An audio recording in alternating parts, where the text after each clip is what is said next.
Craindre Dieu, je vous dis, ça paye cash. Craindre Dieu, la mentalité là, elle te sauve de beaucoup de calamités, puis ça paye. Et j'ai beaucoup d'exemples, je ne pourrais pas développer, mais la crainte de Dieu, ça, dis avec moi, la crainte de Dieu, ça paye. Ça paye cash. Dans ce siècle-ci et dans le siècle à venir. Jérémie chapitre 32, verset 40. Dieu parle. Dieu dit, je continuerai, il dit, je traiterai avec eux une alliance éternelle. Je ne me détournerai plus d'eux. Je leur ferai du bien. Là, il parle de toi. Hein. Il parle de nous. Je mettrai ma crainte dans leur cœur, afin qu'ils ne s'éloignent pas de moi, ou afin qu'ils ne s'éloignent plus de moi. Dieu dit, je vais faire une œuvre nouvelle, je vais traiter une alliance, il parlait pour notre génération d'aujourd'hui, une alliance éternelle qu'on ne pourra pas violer. Cette alliance a été inaugurée par le sang du Christ. Je ne me détournerai plus d'eux. 1. Je leur ferai du bien. 2.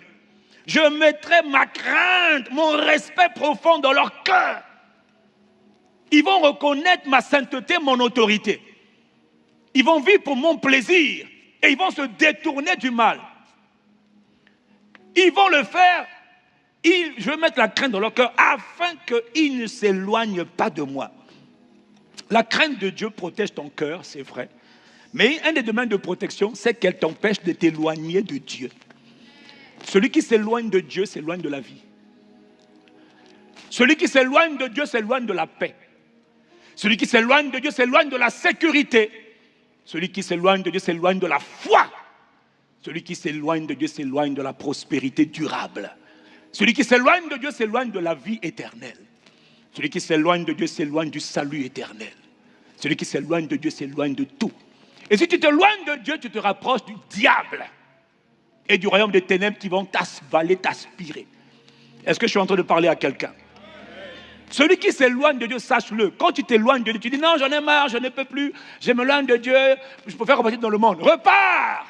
Mais sache une chose, le lac de feu t'attend. Mais avant le lac de feu, tu as le royaume des morts qui vont se délecter de te recevoir. Le lieu de souffrance extrême et d'horreur qu'on appelle le Hadès.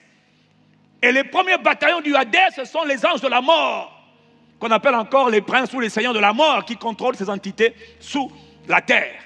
Ils vont t'avaler. Ils vont tellement te... Demande à Lazare, Luc 16, qu'est-ce qu'il a vécu? Même une petite goutte d'eau, c'est un miracle dans le Hadès. Une goutte d'eau. J'ai soif, donne-moi même pas une gorgée, une goutte. Va là-bas comme tu aimes ça. Faut aller. Faut aller. Mais tu dois faire ton choix de manière intentionnelle. Hein. Beaucoup y sont déjà. Le seul problème, c'est qu'ils ne reviennent pas nous dire ce qu'ils vivent là-bas. Mais pour ceux qui ont pu rencontrer certains, ou ceux qui sont revenus de là, qui ont été sauvés par grâce et miséricorde de Dieu, je peux vous dire que le Hadès, c'est l'endroit qu'on ne peut pas expliquer. Autant on ne peut pas expliquer la beauté, la gloire, la splendeur du royaume de Dieu, du paradis qui est une réalité, autant il ne peut pas décrire l'horreur de la souffrance qu'on ne peut pas... C'est même pas souffrance. Il dit cette souffrance multipliée par des milliards. Et les hommes disent, ah mais moi j'en ai marre de Dieu, de toute façon Dieu, ok, il dit ça peut, pas de problème, il faut aller.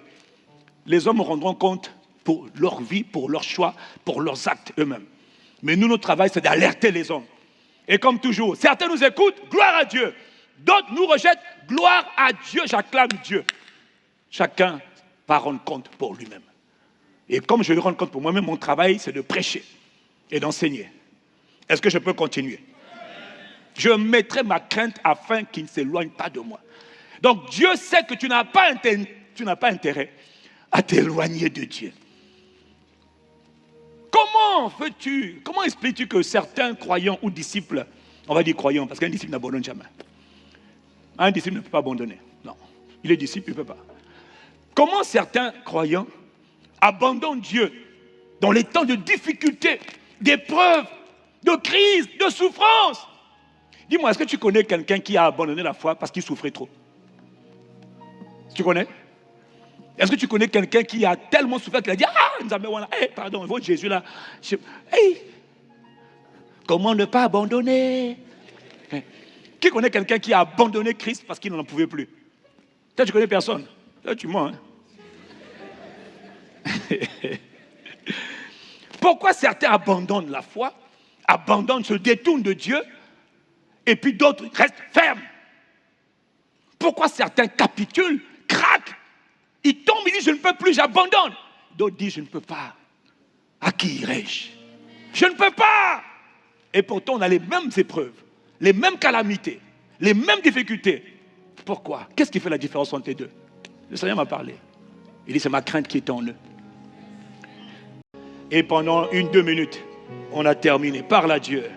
Élève ta voix. Parle à Dieu. Dis à Dieu, répands dans mon cœur la crainte de Dieu. La crainte de Dieu. Le profond respect de Dieu. Répands dans mon cœur.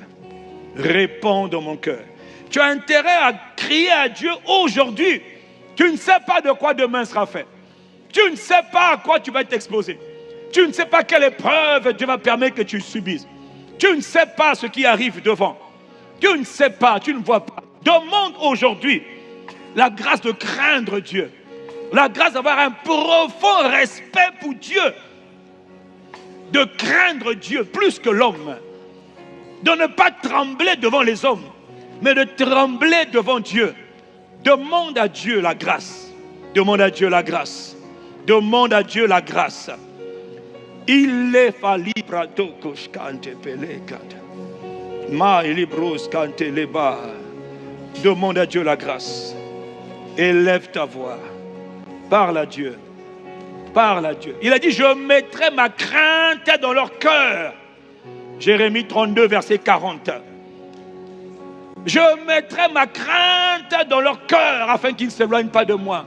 Père, comme tu as promis de mettre la crainte, ta crainte, dans nos cœurs, fais-le. Fais-le.